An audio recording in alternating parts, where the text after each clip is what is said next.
They smiled as they loaded the last of my boxes into the truck.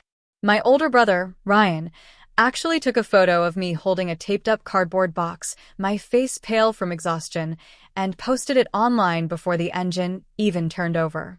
The caption read, "The Parasite is gone. Family dinners just got a whole lot cheaper."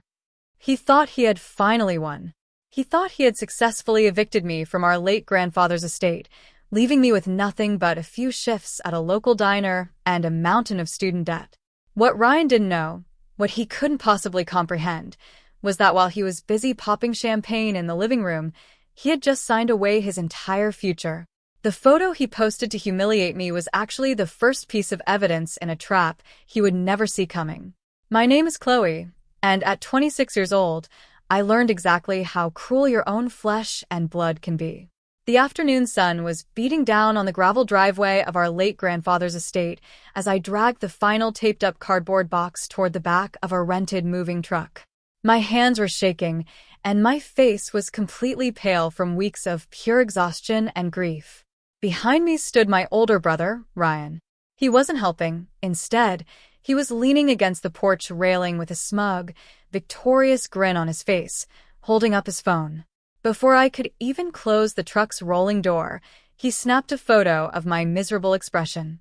Within minutes, he posted it online for our entire social circle to see. The caption read, "The Parasite is gone. Family dinners just got a whole lot cheaper." Ryan truly believed he had won a lifelong war. Our grandfather had passed away just 3 weeks prior, and almost immediately, Ryan swooped in like a vulture. He produced an old, outdated copy of a will, claiming the house, the savings, and everything grandfather owned belonged solely to him. Because I didn't have the money for a high-powered lawyer, he successfully forced me out, leaving me with nothing but a few shifts at a local diner and a mountain of student debt to my name. As I watched the notifications on his post start to roll in, Ryan popped a bottle of champagne right there on the porch to celebrate his newfound wealth and my utter humiliation. He thought he was officially erasing me from the family legacy, treating me like an inconvenience he had finally managed to sweep away. But as I started the truck's engine and drove away from the only home I had ever known, Ryan had no idea that his public taunt was a critical mistake. The very photo he posted to destroy my dignity was going to be the first piece of evidence in a legal trap he would never see coming. To understand how Ryan became so ruthless, you have to look back at the 3 years leading up to that day. When grandfather's health first began to fail, Ryan was nowhere to be found. He was living luxuriously down in the city, driving a sports car he couldn't afford and running up massive credit card bills to maintain the illusion of a high-flying lifestyle. I was the one who put my own life on hold. At 23, instead of focusing on starting my career, I moved into grandfather's house to become his full-time caretaker.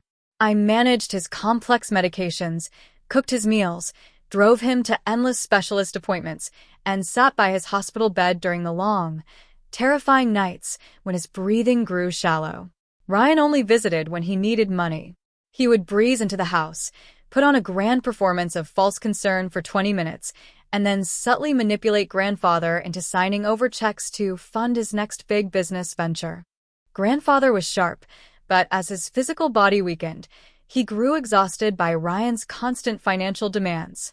I watched in silence as my brother drained thousands of dollars from our family's resources, all while Ryan treated me like an unpaid maid who was simply too stupid to make something of herself. He constantly reminded me that because I didn't have a corporate job, I was a burden on the family. What Ryan completely failed to realize during his brief, greedy visits was that grandfather wasn't blind to what was happening.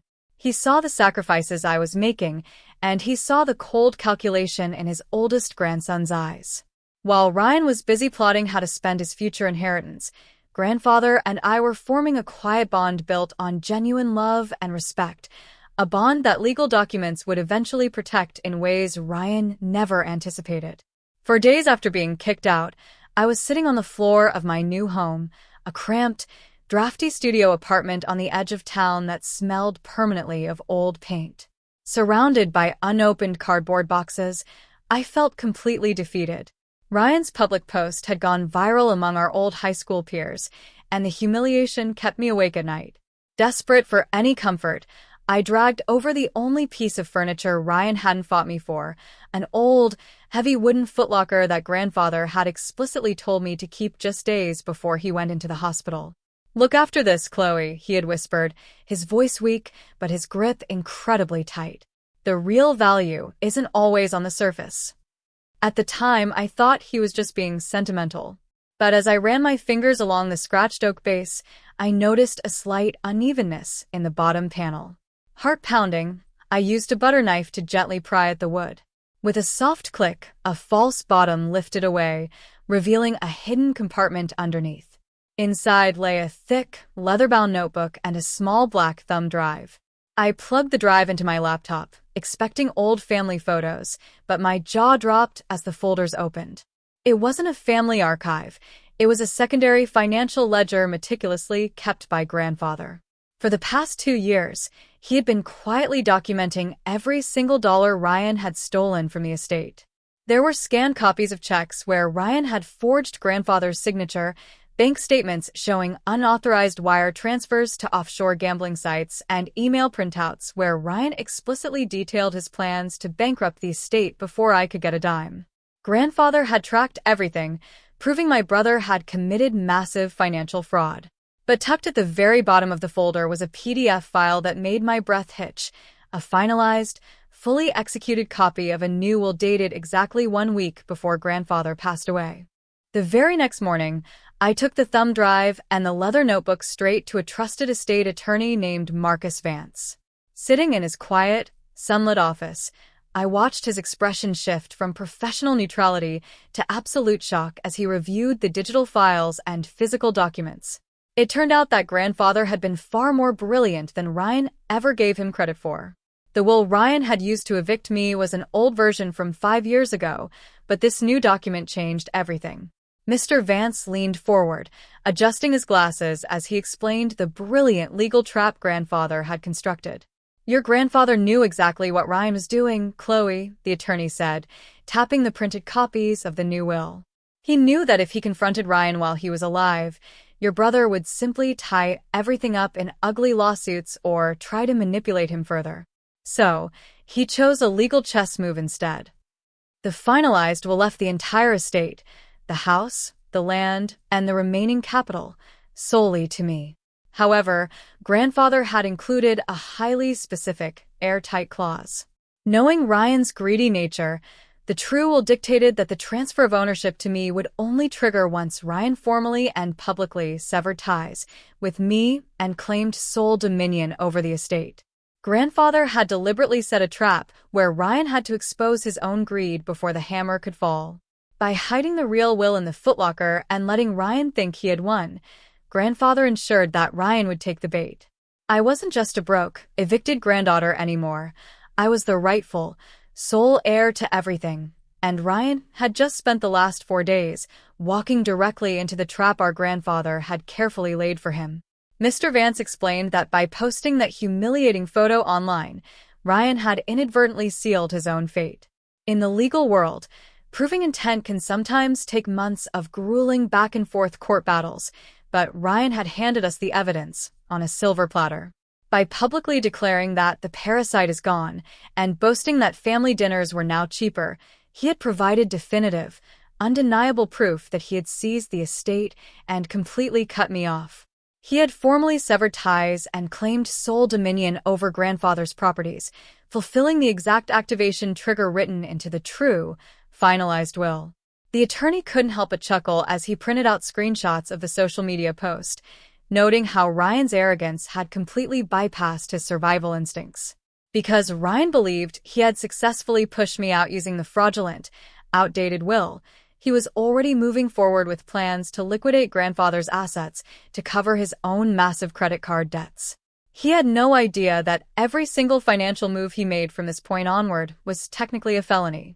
By law, since the true will named me as the sole beneficiary, Ryan was currently occupying my property, spending my inheritance, and committing systemic estate fraud. Mr. Vance quietly filed the new will with the probate court under emergency status, alongside the mountain of evidence detailing Ryan's past forgeries and embezzlement. We didn't warn him, and we didn't send a standard demand letter.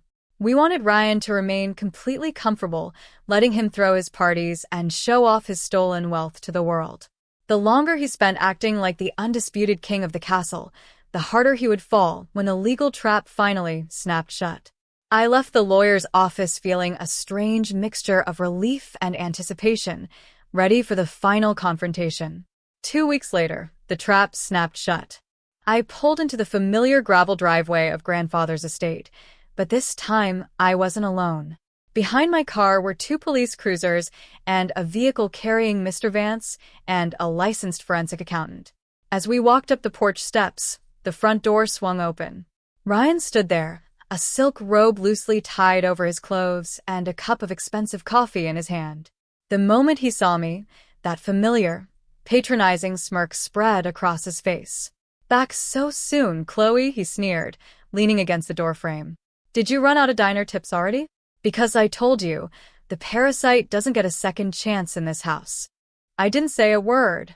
I simply stepped aside, allowing Mr. Vance to step forward and hand him a thick legal packet. Ryan's smirk faltered slightly as he looked at the official probate court seals on the paperwork. "What is this garbage?" he muttered, flipping open the first page. "That is the fully executed, finalized will of your grandfather," Mr. Vance announced, his voice echoing across the quiet porch. "The document you used to evict your sister is legally null and void. Furthermore, we have submitted full documentation of the wire fraud, check forgery, and grand larceny you committed against this estate over the last 2 years. I watched as the color drained from Ryan's face, turning him a sickly shade of gray. His hands began to shake so violently that his coffee spilled onto the porch floor. He looked at the police officers standing firmly behind us, then back at me, his eyes wide with absolute panic. He tried to speak, to stammer out some pathetic excuse or claim it was all a big misunderstanding, but the confident, arrogant older brother who had publicly humiliated me just weeks ago had completely vanished. He was caught red-handed, and he finally realized it. The legal fallout was swift and total. Ryan was forced to vacate the property immediately, and the court ordered a full freeze on all his bank accounts to begin restitution for the funds he had stolen. Facing overwhelming evidence of fraud and grand larceny, his expensive lifestyle completely collapsed. He lost his luxury sports car, filed for bankruptcy, and is now facing severe legal consequences that will follow him for the rest of his life. As for me, I moved back into grandfather's estate, but I didn't keep it all to myself. I turned a portion of the land into a community garden and a sanctuary for local students needing a quiet place to study and thrive. Grandfather's brilliant legacy didn't just save me from poverty. It taught me the power of patience and justice. What would you have done if your own sibling betrayed you like this? Let me know in the comments below.